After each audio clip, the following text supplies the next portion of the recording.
Ready? Yep. All right, we're on. Hi, I'm Skip Bird. Hi. Hi. All right. Good. I'm here talking about the life in gay PARI. Y'all gonna go, what? PARI? Yeah, PARI. P-A-R-I stands for Pisgah Astronomical Research Institute. That's a big mouthful of words. It's long-winded, so that's why we say PARI. Or unless you're down south, it's PARI. But I'm up here, so it's PARI. All right. I used to be an astronomy educator for them. As of the end of the month, end of June, I no longer work for them, but I still like them, and I'm still going to recommend them highly for everything else that you will have to do. Basically, it's an untapped resource that's in the next state below you.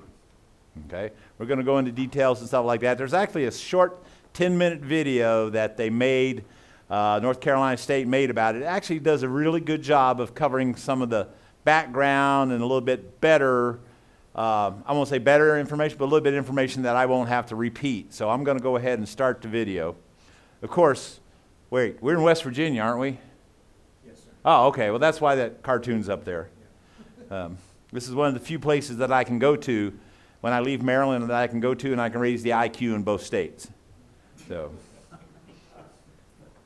all right, let me jump in here, press the buttons, fast forward. The human imagination has long been sparked by the Anybody hear that? Looking up at the night sky. Astronomy is one of the first things that humans are known to have done. The shepherds watching the sky and watching stars move about the sky, to watch things that in the sky that were unusual to them. With the invention of the telescope, generations of wonder and speculation became a new science. And the 20th century added a fascinating discovery. Sounds could be heard from space. Giant electronic ears are now another tool astronomers can use to look at the stars and beyond.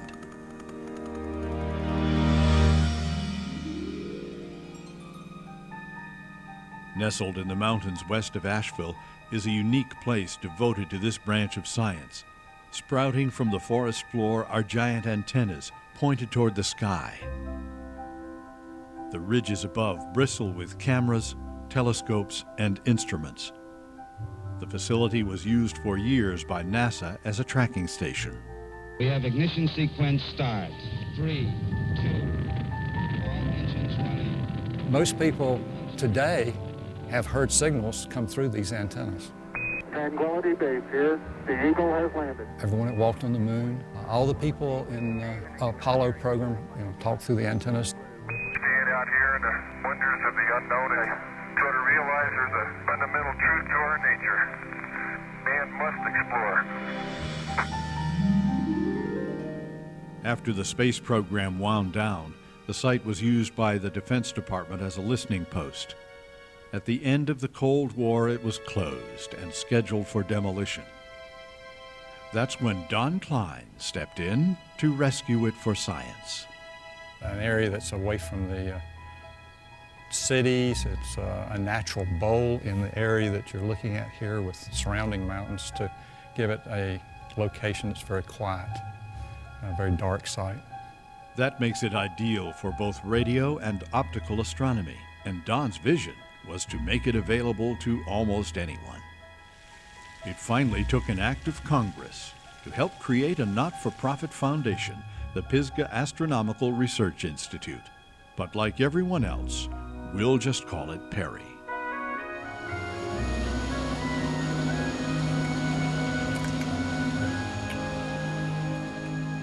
With just a few employees, but hundreds of volunteers, PARI works with schools and universities to give their students what no single institution could afford to do by itself: hands-on access to the complex tools of astronomy.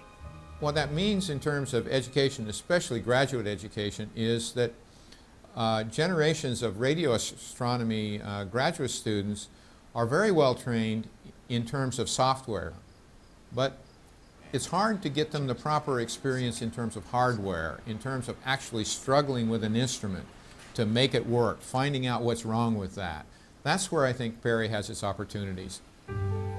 Students from pre-college to postgraduate come to PARI for intensive workshops. This class is from the Duke TIP program. It's like you plan for months for your observation session, and when it happens, every second is important. They come through the front door, they have to set their books aside. Because once they come through that door, they have to start using everything they learned. You know, there's no more solve this problem in a book and look in the back for the answer. In fact, I had a student, he said, there's not even a book. I said, that's it.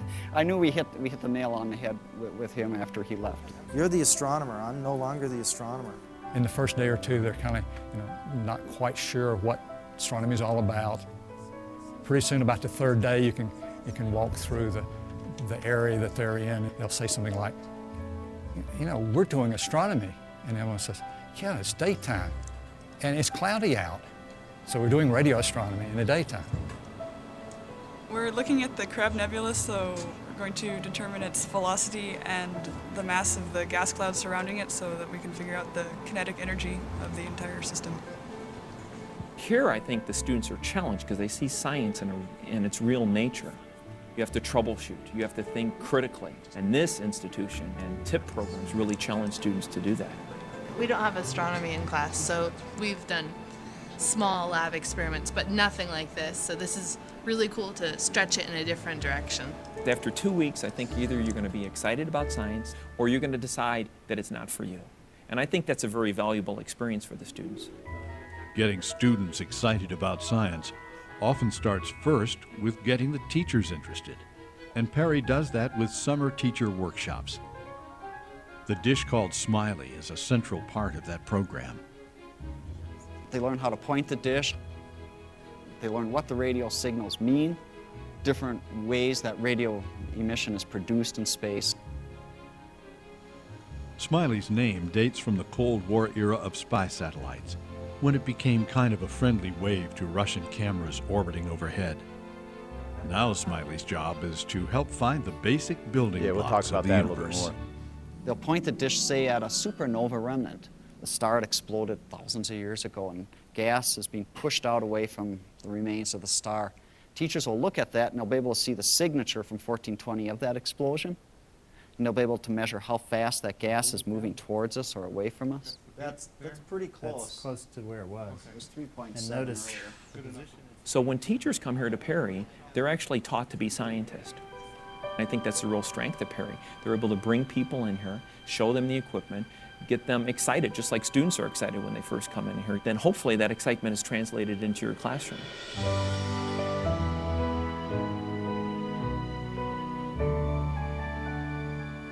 So how does one see using radio waves? Radio waves are so weak. What the radio antennas do is they measure the voltage of the sky. We're using the reflective dish to focus all that light to a point. It operates like any other telescope. Light comes down and comes to a focus. At the focus, at that box at the top, is a receiver. So you can think of a radio telescope as a 1-pixel camera and basically raster your 1 pixel around the object to make the image itself. PARI is also a pioneer in a new technology that is changing astronomy, remote observing, which means that use of the instruments does not stop at the end of the workshops. They get a username and password. They go back to their schools and they can control that dish as though they're sitting here. They can run through different labs that meet science curricula standards that are just a lot of fun to do. Besides radio astronomy, PARI has branched out to include extensive abilities with optical telescopes. Here too, the new techniques of remote observing offer fresh possibilities. We've created a telescope that can be run by remote control, run over the internet, and you can use it to image the sky from the comfort of your computer room at home. We can pick an object that we want to image, we can click on it, and then we can automatically slew the telescope to point in that direction. There we go. That's so awesome. So that's the Ring Nebula. In 8 billion years, this is what the sun will look like. Many astronomers resist remote observing because among scientists we're really we're really romantics. We like going to that observatory, climbing up on the mountain, making the pilgrimage, so to speak. But the truth of the matter is, with fast, real-time data connections, it's not necessary to be there. Which means that I can be sitting at home with my laptop and I can connect to PARI and I can observe that way. So, and this is, state-of-the-art observation in astronomy, and this is how everything is going to be within 10 years. 30,000 school children of all grades have crawled inside PARI's portable planetarium called Star Lab. It brings the night sky right into their school gym or auditorium. Okay, now that we're inside, we're going to use the inside of the dome to project the night sky. Dr. Bob Hayward gives a demonstration of how to spot the stars to be seen at the current season of the year. The brightest stars are up there in Orion the Hunter. The three most noticeable are those in his belt. Then we can use Orion to find some other constellations. For example, if we follow the belt. At PARI, science comes out of the classroom and into the realm of the imagination. Who can say which one of these inquiring minds might answer one of the unanswered questions of our age? The biggest question of all is, how did the universe begin? And radio astronomy is actually one of the few windows we have in the electromagnetic spectrum to actually answer that question.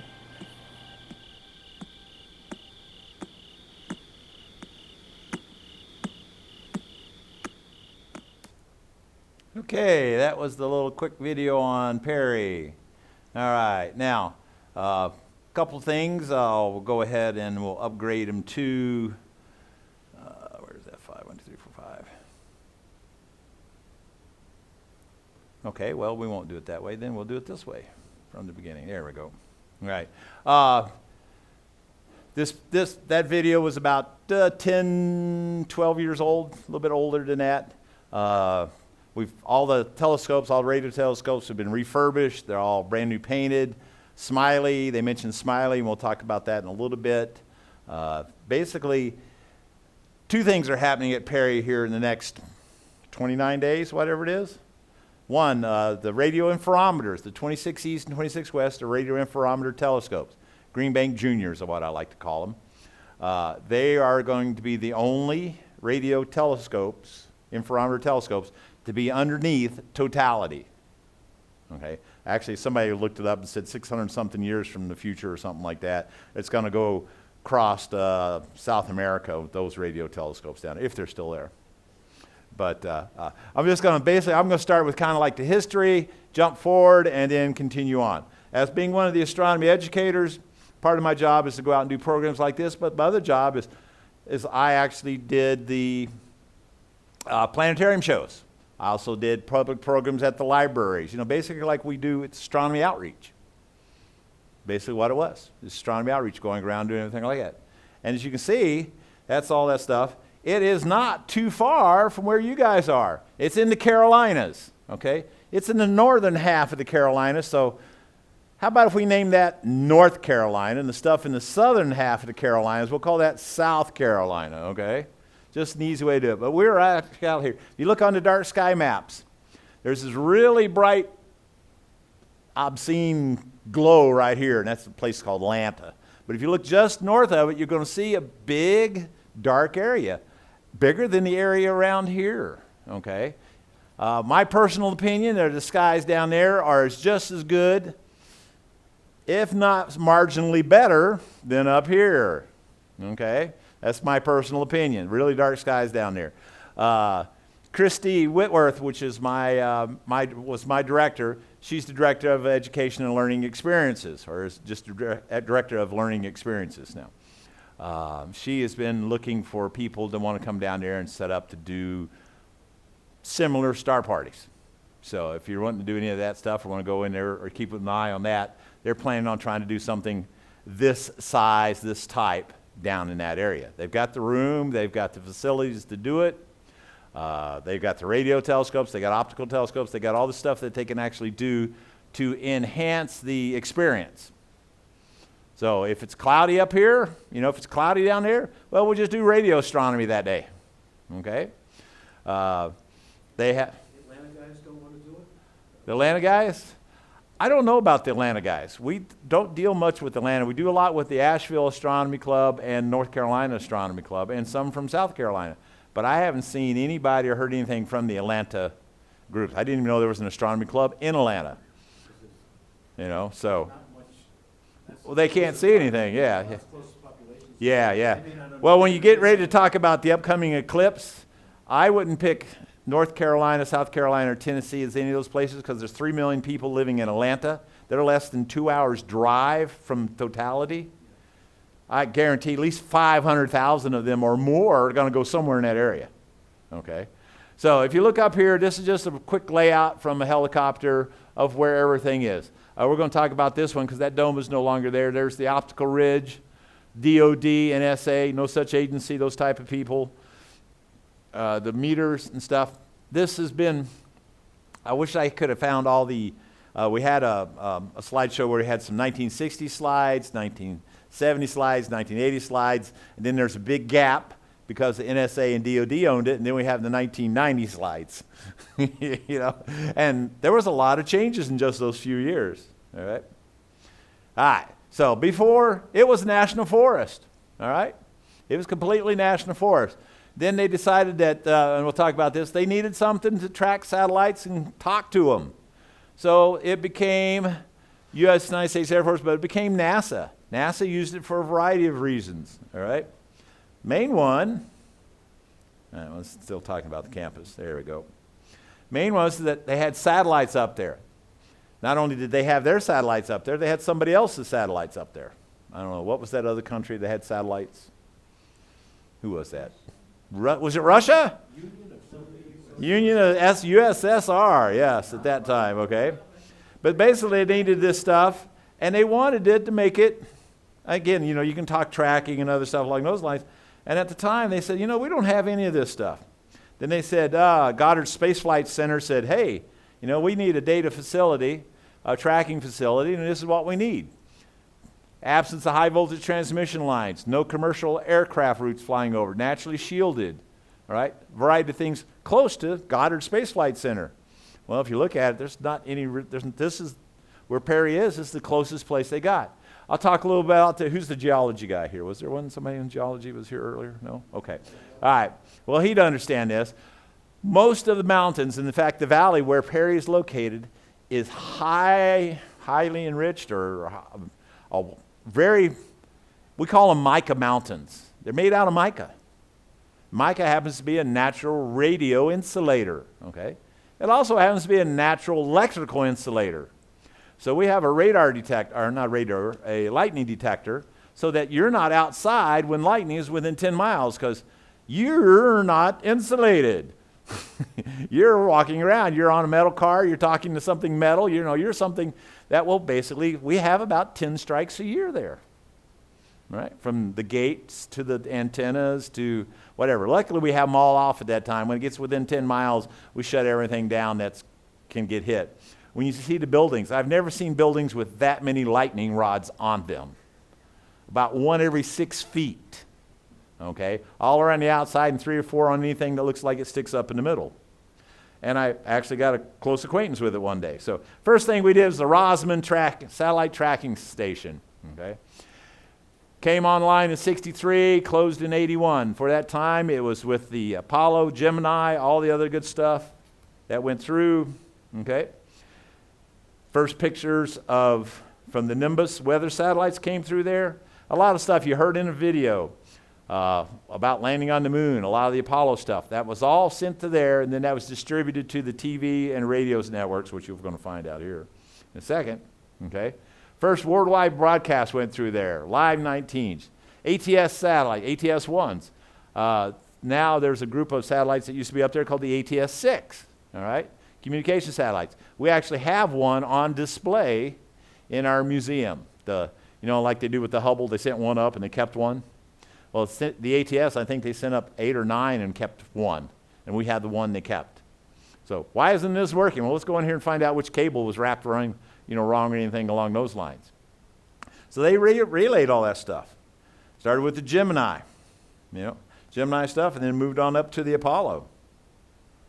Oh, sorry, we're back to Gemini there. Anybody know who that guy is? Station director? Yep. Bozo the Clown? Yeah. All right, so then it was all Apollo. There we go. The manned missions. Provided links. That picture, that communication where they show the guy jumping off the ladder of the first lander. You know, Neil. Who was the other guy in there at the same time? Buzz? Buzz, yeah. There's a poster out now. It says, Buzz, second man on the moon. Then right below it says, Kneel before me. And it's spelled N-I-E-L. So I thought it was a cool poster. There's the tracking data relay stuff. A lot of that stuff. Most of the stuff I'm going to go through it real quickly, because with this new system here, they only needed 5 stations. They were able to do that. But this is the part I like. Look, a univac. Yeah, we still have some. I think we still have this shirt. Okay. Okay. Yeah. Well, yeah. I think we still have the guy and the shirt. But yes, what'd that have? Maybe 200 bytes of memory, if it had any memory. 2 kilobytes, maybe. Maybe, and it was tube driven. Yeah. Well, the nice thing about that, because they built this when those times when they had these high heat wave generating computers, the entire all the buildings are fake floors. Okay, all the electrical, all the air conditioning, everything comes underneath. So as you walk around, everything moves and bumps and creaks and pops. But you need to get in there. You lift it up. Occasionally for the kids, we'd actually put somebody down in the hole, and we sat there talking and go, yeah, you got to be careful one around at night. There might be a ghost or somebody, and one of the guys pop up, then we take a break. All right. So now we have the DoD communication, Department of Defense, NSA, no such agency. All right. Started in 81, kept going through 92, and we'll talk about that in a second. But that's now, and when unfortunately it was right. It was yeah. There's a big gap in the story. There's a big gap at this point. Very few pictures. We're finding now, because we're doing a master rebuild and master programming, that the NSA didn't like keeping track of where everything was from themselves. They kept it secret from themselves. So we've managed to cut a 2400 volt power line, a 6-inch water main that were nowhere near any of the maps. And even the little people went out there with the little, find me this. They said, oh yeah, it's right there, it's right there. No, it's over here, okay? So we occasionally have those problems. But that was the good thing. We actually even have a tunnel, a secret tunnel down. It's actually not a secret. It's where they ran this is what I like. Yeah, and I research it. It's the research station. Yep. Yeah, there was, it's like, what do you do? I leave Asheville or Rosman or wherever it is. And by the way, Rosman is about the size of, a little bit bigger than Circleville. About that much bigger. About that much bigger, all right, Circleville. And I was once told that if you didn't work for the DOD at that time, you didn't live on the road going to PARI. All right, so, but it's a really cool place. I mean, they did all that stuff. That's where Smiley got its name. We may come back to Smiley here in a minute, okay? But we'll go back to Smiley. Smiley, remember the telescope with a big smiley face on it? Because it was used to track and listen in on Russian spy satellites, and then later the Chinese, and then everybody else, okay? Listen in. And also, the Russians knew that this was a listening post, and so they would take pictures of it. Well, what they do with Smiley was they use it to track the satellite as it went across. So every time you took a picture of there, you saw Smiley looking at you. So it's kind of like, I know that you know that I know that you know that we know that you know that they were looking at. Well, one of the guys that came in to talk one time was saying something about working with the Russian people, and they didn't have the Smiley telescope, but they went out one day with the truck or a bunch of feet, and they stamped something in the snow that was very derogatory in Russian when our satellite went over, just to let you know, that they saw us, okay? But I'm going to jump forward to PARI at that point, because you can go back and look at history. some of the stuff under Freedom of Information Act's coming out. We have one guy who's been there 60 years was talking about a lot of the stuff that he can now talk about. But the NSA and the Air Force decided, you know, early 80s, late 80s, hey, we don't need this anymore. Everything we're using is now up in the sky. We're now using satellites to spy on satellites. We don't need ground-based stuff anymore, okay? And they go, okay, here, National Forest, you can have it back. We took the stuff we want off, everything else is yours, it's yours. Well, it was going to run them about $60 million to turn it back to National Forest, okay? And then Don Klein, hey, he was doing something, I forget which university he was doing it with, but he said, you know, hey, we got these old radio telescopes down there. You know what? Let's go down there and look at it. We'll buy it, we'll disassemble it, and we'll take it up here to the college and put it up there. Well, he found out that as much as sticking out of the ground as much below the ground, and it would cost him more to take it apart to get it up there than would it be to just go buy a brand new one, right? So then they thought, well, why are we wasting all this? And he came up, and him and his wife formed a foundation. They called it PARI, Pisgah Astronomical Research Institute. Yes, they arranged a trade because it was still National Forest property, and they had to require an act of Congress to give up National Forest property, okay? So they were able to do that, and then that's what started the whole shebang. I'm not exactly sure, but I have a story that I like to tell about 3 guys sitting in a bar one day talking about they're all landowners and stuff like that. And the first guy says, yeah, I own 5,000 acres in Oklahoma and I raise cattle and stuff like that. And the other guy goes, okay. Then he turns around and says, well, what do you do? He says, well, I own 10,000 acres up in Wyoming, and I raise some cattle and do some touristing stuff like that. And actually there was 4 of them, sorry, it wasn't 3, but it was 4. And then the third one goes, oh yeah, that's pretty good, but I own 150,000 acres. And he goes, well, yeah, where's that? He says, up in Alaska, and we've got hunting and deer and all this other good stuff. And the fourth guy's kind of sitting there looking around, not saying anything, and they come up and say, well, do you own some properties? Yeah, I own some property. Well, how much you own? 5 acres. 5 acres. They all start laughing. He said, where is it? Downtown Dallas. So we don't know what he traded. I don't know what he traded, but I'm assuming it was something that's probably more valuable that the Congress or National Forest wanted, okay? But again, science is where it excites the imagination. PARI is people, board of directors, salaried staff, part-time staff, network consultants, support, and volunteers. As you heard in the thing, at the time I left, there's maybe 15 full-time employees and about 60 plus volunteers. And they're always looking for more volunteers, okay? I'm just gonna, this is the picture of how some of the stuff was. Give you an idea, we're doing a master rebuild at this point, so all of this, okay, all this right in here is changing. We've added 2 more domes up here, okay? Both of them have got 20 or 24 inch, some kind of Ritchie Crichton, Dial Kirkin, something or other. They were just putting them in, okay?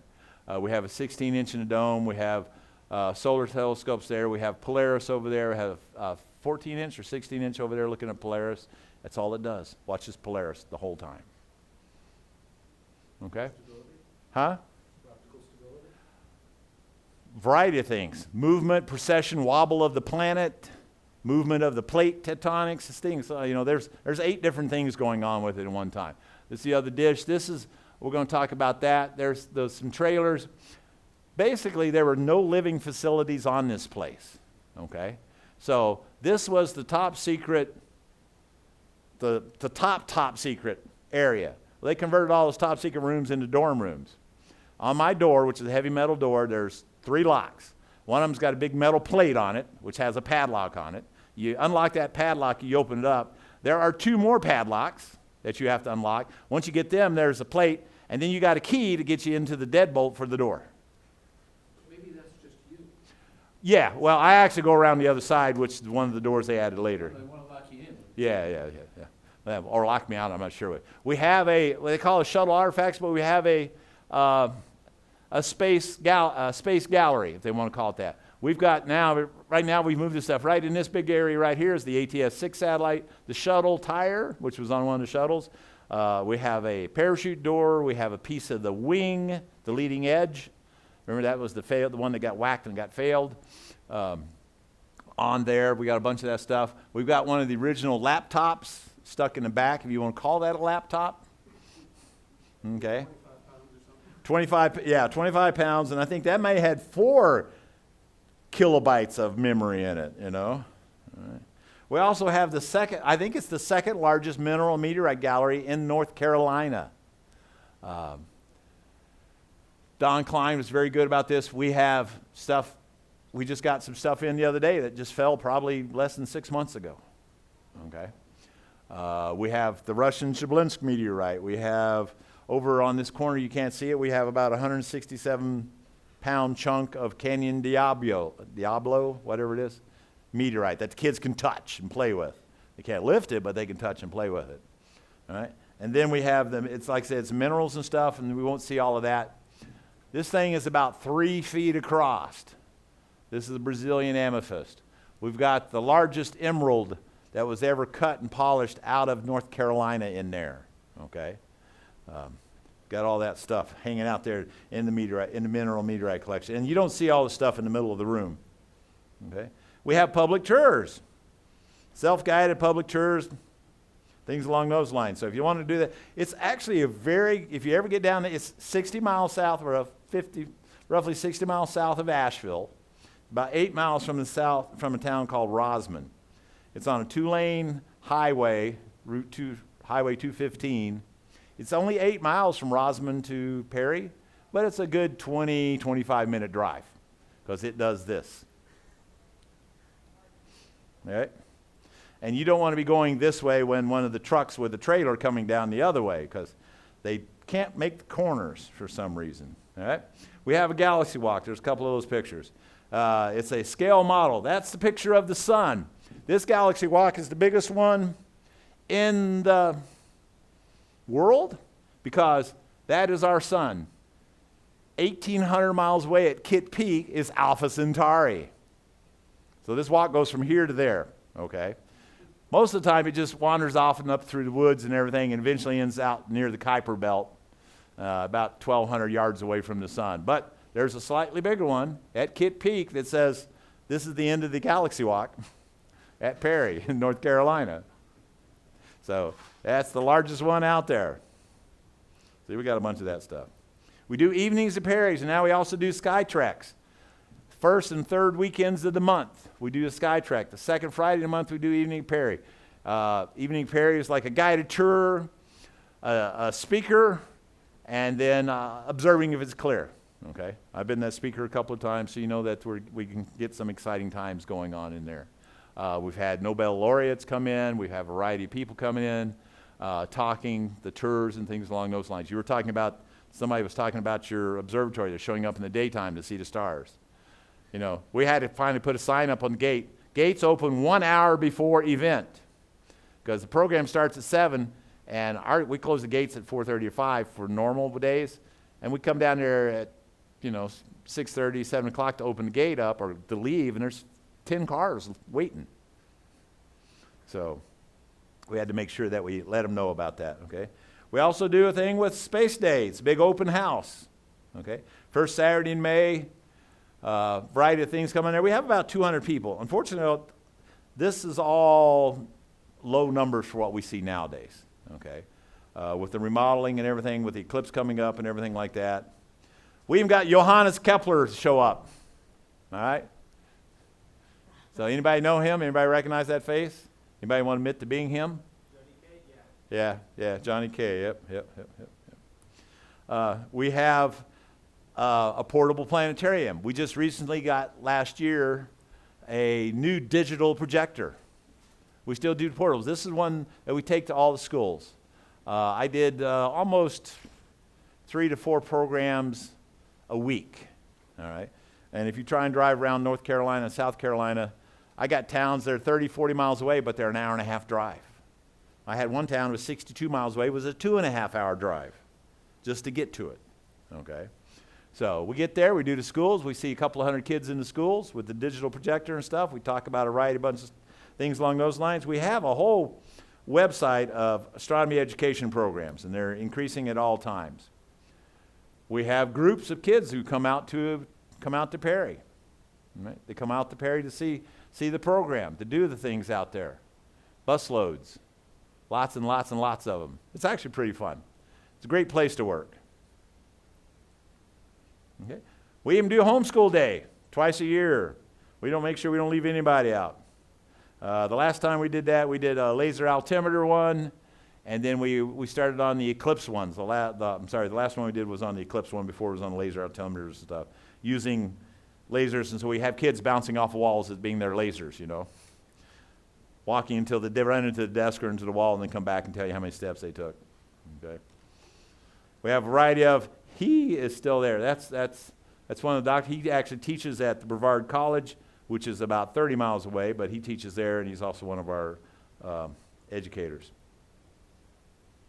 Right. I'm going to skip through that. Sci Girls. I like the Sci Girls program. Christy works with the 4-H people in Brevard on it, and it's a nationwide program. It's for middle school girls. They do a lot of real, I call it real life science. They're working on stuff like Radio Jove. They made their own telescopes one time. They're doing a bunch of variety of other stuff with the radio telescopes. And you guys are all, you're talking about your astrophotography stuff. How many pixels are on there? On your 2 million? Okay. He wasn't kidding when he tells the radio telescope is 1 pixel. It's like a scanning on a TV. You run across it, you note, you come back, you do it again. Okay. An image takes a couple hours. All right? A couple hours. So when you see all these new, I like the new ones now. We're looking at upgrading to a Parks. There's a Parks radio telescopes in, Australia, who've got I call them the megapixel arrays for radio, and we're trying to get them upgraded to fit onto ours. 3D planets. We have 3D printers. We got a whole wall of them. We do a variety of programs that the middle school kids come in and actually design the program, design what they're going to print out. Mars craters, lunar craters, TRAPPIST-7, things along those lines.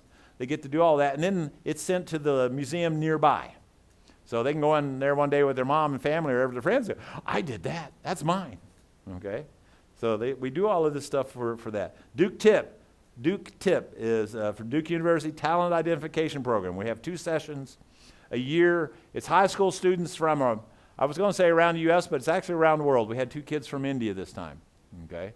They come out, and as you saw in the video, they basically get to become astronomers. They are actually, if they're trying to do something on the radio telescope's not working, they all go out there and try and figure out what's wrong with it. Did they, deer get caught in the gear? Did the eagle drop a limb in the branch into the network or something? And as the guy says, in 2 weeks they know whether or not they want to be an astronomer or not. If they don't, great. We saved them time and money and effort, and we saved all of our headache. They want to be astronomers. Now they know what they're going to be doing. Okay, so it's really good. We'd like to expand that up to about, I think it's 20. We'd like to get up to 20 or 24 weeks a year. The talent identification, but the similar to Duke Tip. Still have Duke do 2 sessions of it, but we'd like to expand it up to there. We're also looking in for a master upgrade. Let's see if I got to that point yet. Get past that. College interns. We're going to see a couple of them here because a couple of them actually now work there. This guy here, this is Tim. He's one of our IT guys, and he runs the radio telescope training stuff. So he is actually no longer an intern. He's been hired. Okay. APTA. Here, I'm just going to skip that and tell you what it says. Astronomical Photo Data Archive. Y'all remember that they used to take astronomical pictures on what? Film? Glass plates. We now have over 400,000 of them. Luckily, we just sent, I think it was 10,000 of them back to Hamburg or somewhere in Germany. Gave them back to them. But we have, I don't remember who all we have, but we have a whole bunch of Yales, Harvards, maybe Kid Peak, something like that. We're doing some scanning and some other work on them. We'll see some pictures. How are we doing on time? Okay. Yeah. 20 minutes. Oh, okay. All right. We're going to see some pictures. There's a scanner. Okay. These are just 2 rooms now of plates. They say empty. They're empty ammunition cases, but they're full of glass plates. Same way here, over here, these are 11 by 17s, other things. It's all climate storage. They've built new walls up there. They've got new buildings. They're basically taking that one building, the APTA building, and they're turning it into a humongous storage facility for these things. They're also scanning them. We still take requests. If you need I need a picture of this particular sky taken, at these 3 dates, starting in the 1800s, to see if whatever you're looking for, Planet 9, might be there or whatever, Did you tell the truck driver what he had in the back when he was delivering the stuff? I say one thing. I had nothing to do. I planned my schedule. I was not there anytime those trucks arrived to unload, because we had a forklift and picked it up and set it down. Then we had to pick up the crates and the boxes and put them on the dollies to get them in through the doors. So it was not something easy. And we stored them. Yes. We stored them all over the place. All right, stellar classification. That's one of those citizen science projects. Okay, you can do that. We have actually a couple of these on display. Okay, which we have, I don't know how many of those we have, probably 100,000 or more. Here they are talking about the different things. This is Turbine. Turbine's there, still there, but he's kind of like me, has less hair, and he's gotten a little bit older. All right, so those people are still there. And here's one of the things he's proud of. There is a supernova. It's that one right there, in case you didn't know it. Okay. In which, I don't know which galaxy, but it was discovered on one of the plates. Somebody had missed it. All right, there's Turbine and Mike again. Data storage. We're also a server farm. Potential, actually that potential's changed. I think the whole 900s is being used, and we're expanding into more. For being out in the middle of nowhere, we have the best connectivity. We have, overheard, it was 2 or 3 different fiber optic cables coming in from 2 different companies. And they come in from 2 different directions across the mountain. So, there was a whole bunch of things they had to do that. We have a 1 megawatt power battery, if you want to call it battery, but power backup. All right. There we go. 20 to 50 centimeter stuff. That's the Polaris. That's all. See? I like that mount. No alignment. Once it's aligned, it's aligned. Okay. One of the interns was actually working on it to do some additional work on it here this time, because of the box is talking over there. All right. By the way, notice that white stuff on the ground? They're at 3,800 feet elevation. It does snow there. I can attest to that. All right, so I'm going to skip past that. We have solar telescopes, which there's a couple of them, but there, I'm going to stop. I'm going to go back there real quick to that one. And I'm going to talk about the upcoming eclipse. Y'all know that's happening here, right? August 21st, I think it is, an eclipse. Within a day or two of that, a Hollis eclipse, okay. PARI is having over 1,000 people there. They sold 400 tickets at $100 a piece, and I don't know exactly how long it was, but it was less than a week or 2 that they sold out. Okay, and then they have another 600 VIPs. They have a variety of NASA scientists are coming out for doing some stuff. They're on the NASA, what is it? All the stuff to do with the NASA eclipse, where there's the NASA folk. Yeah. They got 1,000 people. They got the National Guard is running security. Yep. Well, that we convinced them that they could have their weekend training on our site if they provided 6 or 8 people for security. Well, they liked it so well they gave us 12. So we do earth sciences. We got low frequency lab. There's our PARI lightning detector. All right, out here we don't care. In here, that's the 20-mile radius. Well, we start looking. When it hits inside of here, we actually have a horn that goes off, and we have to clear the basically go inside. Make sure the kids are inside and all the tourists and other stuff like that are safe. Because again, you make a better conductor than the stuff around you. Okay? We got a geomagnetometer, plate. We got our own GPS, our plate boundary. We're we're moving, right? Right? Which way are we moving? West or east? West? Yes, we are. And actually, it's like 2 millimeters a year or something like that. Or 2 millimeters every 100 years. Yeah, something like that. It's a large amount. Okay, and we actually have some bedrock that pops up on our site, and that's where that plate boundary is located. Seismometer, y'all know what those things are, right? Have we ever had an earthquake in Virginia? Yeah, it looks like we had one. Okay, August 23rd. Hey, we felt that. We were down at the beach in North Carolina and noticed it. All right. All right, so I'm going to actually stop here at this point with the final picture. What we're getting ready to do was to show you that this dome is no longer there. It's now the 12-meter scope. So we have a 4, a 12, and these are 26 meters. That's almost 100 feet across.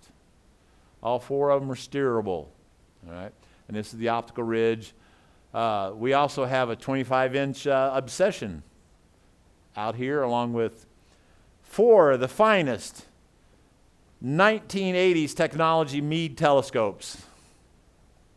So when do you donate your telescope? When do you donate your telescope? When you buy a new one, which means it's probably 10 years old or it doesn't work anymore. Yes, one of the things I was in charge of was going through the optical room downstairs, 17 telescopes ranging from serial number 495 of the Celestron 8s, okay, up to, well, there was 2 Celestrons, about 12 Meades. 2 of the 12 Meades worked, and they were up there. We use them for our public programs. If you're looking for optical tube assemblies, we have them for sale, okay? But they were going to do some work through the building, had to run some power. They gave me permission to basically clean the room out. I did it in an afternoon with 5 interns. Steel, aluminum, to be determined, trash, and scrap. Okay, we got it all done. So, PARI is a wonderful place to visit. It's actually a great place to work. It's an untapped resource. Okay, it's an untapped resource that is just hanging out there, and not a lot of people know about it. I was amazed. People who live nearby don't know about it because it was so secret. It was secret for so long. Okay, that. Oh, you work out there, you work at the Rosman, we have to tell people it's the Rosman tracking station because some of them don't know where PARI is. You say the NSA facility. They don't know. Although there are a couple of websites out there, how would the best way to put this politically correct? I can't. Skies over PARI. It's kind of like, the aliens in Rosman. Roswell. Sorry, Roswell. Okay. People who come out there and ask us where we keep the aliens. And I just look at them and tell them, you're an alien. Were you born right here in this facility? No, you're an alien. All right? If you weren't born where you're standing, you're an alien to that part of the world. So, all right, so that's the end of that portion of it. I do have a quick, always like this stuff, right? I do have a quick, what is it called? Family picture night? There we go. I'm going to turn on my slideshow. Yes, we have a... That's not what they mean by wild turkey in North Carolina. Yes, it is. All right. This is one of the local relatives. I'm a cannibal too, right? I'm a cannibal because every couple of times a year I eat my relatives, right? But yeah, they're wild turkeys. There are groups of them. Okay? Groups of them. These are just right outside where I sleep, right outside where I stay. This Tom's out there strutting around, showing off. There's a female off in the distance. He's and there may be another male somewhere else. Okay. Occasionally, though, trees do fall in the middle of the road, as we can find out. Oh, hey, hold on, stop right there. Did I get it? Good. August 21st, we know about the total solar eclipse. Nationwide ballooning eclipse project. All of this is going through right there, North Carolina and South Carolina. But they're doing that in total there. We've had several test flights already. Unfortunately, when you live on the East Coast and you launch a weather balloon, where does it land? The ocean, yep. Oh, by the way, if you're driving from Baltimore down to Perry, okay, it's shorter than driving from Perry to the west, to the East Coast, to the Outer Banks. It's shorter to drive from Maryland down to North Carolina than it is to drive from one side of North Carolina to the other, okay? It's a very long, skinny state. There's a galaxy walk looking back from Kitt Peak towards the sun. I told you it does snow. All right? That was my favorite rock year. We only got about 8 inches that day. But it does snow there. All right, there's that eclipse. Racing in the mountains to the sea. You can actually get copies of this and print them out if you want.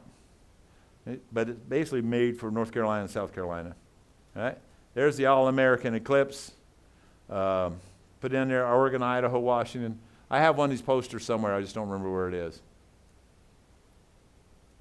But y'all know there is an eclipse coming, right? Is everybody here going to the eclipse, going to totality? Anybody not going to totality? It's my 19th eclipse, so of course I'll be. Oh, okay. Well, it's only my 5th one, so, you know. All right. In our museum area, we've got a couple things here. These are observations made at the United States Observatory. The book that we have is the first published observations of Deimos and Phobos. All right? And there's the book with them. That's where they are. There's supposed to be a little arrow pointing at something. All right? This is, sorry, let me back up. Stop that. Stop. Remember the forest fires last year? Quit. Can you barely see that ridge of mountains back here? Okay?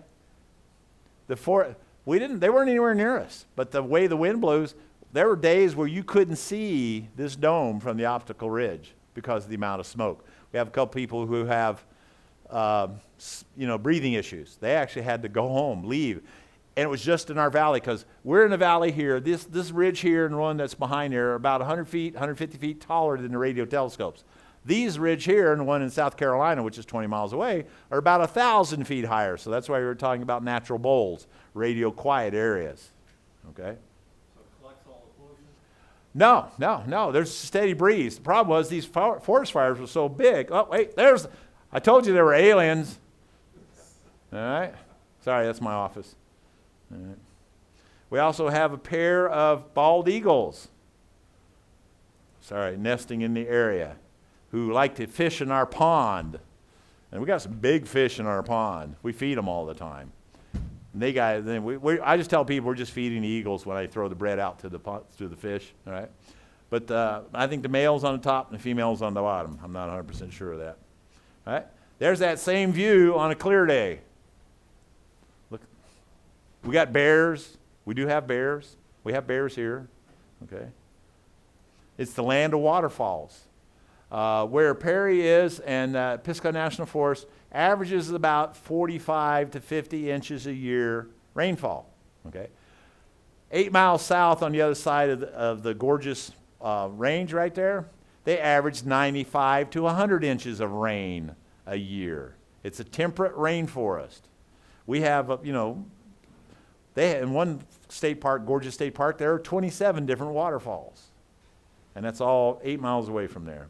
Oh, there's the relatives again, running around. And we're going to end with the beautiful sunset of PARI in the evening. Any questions? Yes. Oh, there's a hand there. At the one point when they're talking about online viewing, using the telescope and things online, Huh? who decides where they're pointing? You do. If you're doing, you can rent our telescopes. You can rent the radio telescopes, any of the 4 that are up and work. I think Smiley's the only one. No, I think we use Smiley, I think, strictly for training. But the 12 meter and the 26 meters, you can rent them. The 2 new optical telescopes go in. One is a privately owned one, but the other one will be usable, rentable. Unfortunately, we are a nonprofit organization, but we still need money. So we make, minor charges. It's kind of like SLU, where you get it's like a membership, and then you put in your observations, and the controller fits your observations in unless somebody put one in before you that can be fit in, something along those lines. Does that answer your question? And yours? I was going to say, it sounds like it's doing a lot of work with the National Science Foundation or NASA to do those data archives and visualization and all that stuff. Yep. So they're doing some real work there. Yeah, we do. Actually, there's a lot of science going on at this place, which is amazing. It's one of only two, and I don't remember the other. I think the other might be in Germany. That's a radio telescope that the public can see and use. Okay, so it's one of the only two places in the world, and it's a beautiful. I mean, it's out in the middle of nowhere. Like here, it's like putting a radio telescope. It's like Green Bank, but with less people, and smaller telescopes. All right, any other questions? Yes, sir. Natahala must be nearby. You go rafting there? Natahala, yep. I haven't been rafting, but there, I always tell people about this. Down there, when you're driving down the road, you got billboards and up there. There's one billboard, there's one place called Zen Tubing. Zen Tubing, all right? And so they show a picture of a frog sitting like this on an inner tube saying, get in touch with your inner tube. Okay. And then there's another one that's selling or lawnmowers, some kind of grasshopper lawnmower, something like that.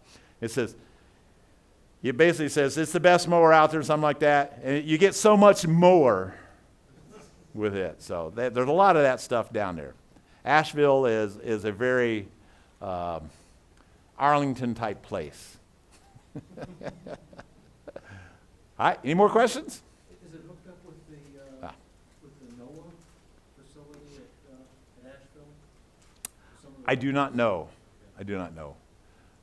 If it is, Christy would be the one to talk to about that. That's a record center. Could be. We do a lot of stuff with the Asheville Astronomy Club. Do a lot of stuff with schools. I mean, basically, my job was to take all the Tier 1 counties, and we had a grant for giving them free astronomy programs. I have a variety of things here. I have the Educator Guide. Okay, make sure you zoom in, right? Which has all the different kind of programs we do. Just a few of them that we do, and then there's also on the back the state standards, school standards. So you know what? Oh, let's see. I'm in 5th grade, and look there. I can do Stars of My People, Stars of Lewis and Clark, Realm of the Planets, whatever. Also, up here on this table are free Viewing the Eclipse Safely flyers. You can take one of those. Astronomy Guide. I also have a few Dynamic Sun posters from, who are these guys from? Are these from SDO? Anybody know where they came from? From NASA. Yep, NASA, all right. I don't know where some of this stuff comes from because I do so much outreach that this box of a variety of things arrived on my door one day. It's from GSFC, something or other. I figured Goddard Space Flight Center is where it came from. All right. Also, look, you have stickers too. Q102, White Squirrel in Brevard, North Carolina. They do have white squirrels down there, okay? And then if you're interested in the Westminster Astronomy Club that I belong to, the competitors for these guys, then I have flyers up there. Any other questions? Do they work with the Chapel Hill folks? Chapel Hill, yeah. We work with Moore Planetarium. I can't think of all the different, almost every planetarium or science center. Universities, yes. We're tied in with a bunch of those. We have a variety of school groups, high school groups. I mean, 4 days a week I'm out on the road, and probably somebody, and either Christy or Lebby or one of the other people there is doing the same amount of programs I'm doing, but back at the site. Okay, so if that's it, thank you very much, and we are done.